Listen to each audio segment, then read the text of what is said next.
l'historien guadeloupéen Auguste Lacour a bien expliqué l'origine du racisme qui vient de la structuration de la société française en castes fermées les unes aux autres.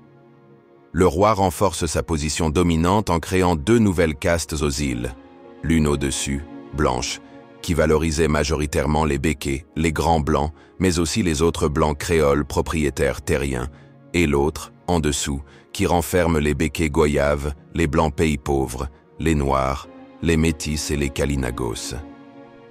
Cette division permet au roi de régner tranquillement pendant que les castes s'épuisent entre elles en lutte stérile.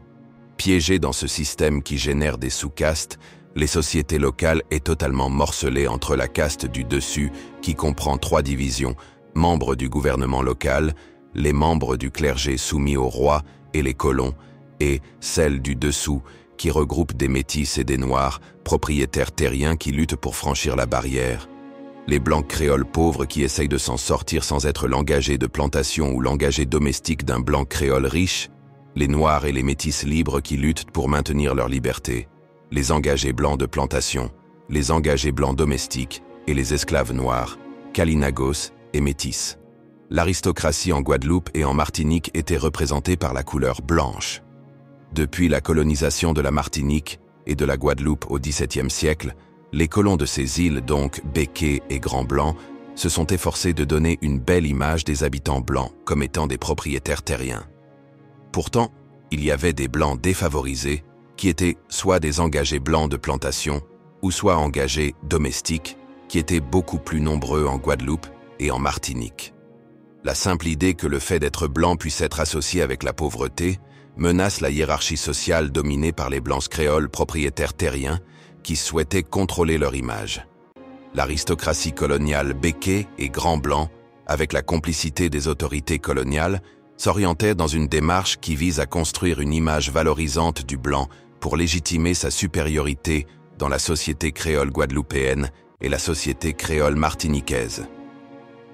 Par leur simple existence, les blancs créoles pauvres, les béquets goyaves et une partie des blancs pays qui n'étaient pas propriétaires terriens menaçaient les idéaux de masculinité et de féminité de l'élite et définent leur idéologie du fonctionnement de la société de plantation.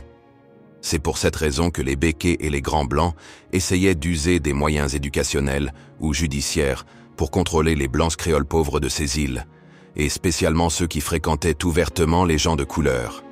Les idéaux de masculinité et de féminité blanche de l'élite étaient orientés pour que les engagés de plantation et les engagés domestiques blancs créoles de Guadeloupe et de Martinique échouent inévitablement.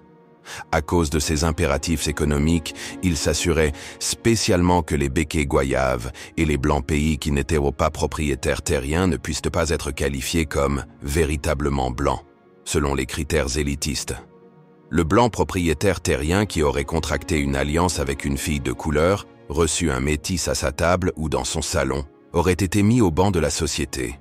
Pourtant, au début de la colonisation, le préjugé de couleur n'existait pas. Beaucoup de béquets et de grands blancs contractaient des unions légitimes par avec des femmes noires et des femmes métisses. Un article peu commenté du Code noir, l'article 9 stipule que si une esclave noire est reconnue avoir été mise enceinte par son maître, elle lui est aussitôt retirée et ne pourra jamais plus prétendre à l'affranchissement. Mais le dit article précise que si le maître blanc est célibataire, il a l'obligation d'épouser son esclave noire, laquelle devient du même coup une femme libre. Mais l'un des premiers actes qui émergea en Guadeloupe, touchant les métis et les noirs, fut l'ordonnance du sieur Tracy, qui interdisait le métissage entre blancs et noirs, si des blancs créoles propriétaires terriens contractaient des alliances avec des noirs ou des métis, ils étaient privés de leurs droits. Le blanc créole propriétaire terrien qui enfreignait cette ordonnance ne pouvait plus réclamer les privilèges résultant de ces titres, ni les transmettre à ses descendants.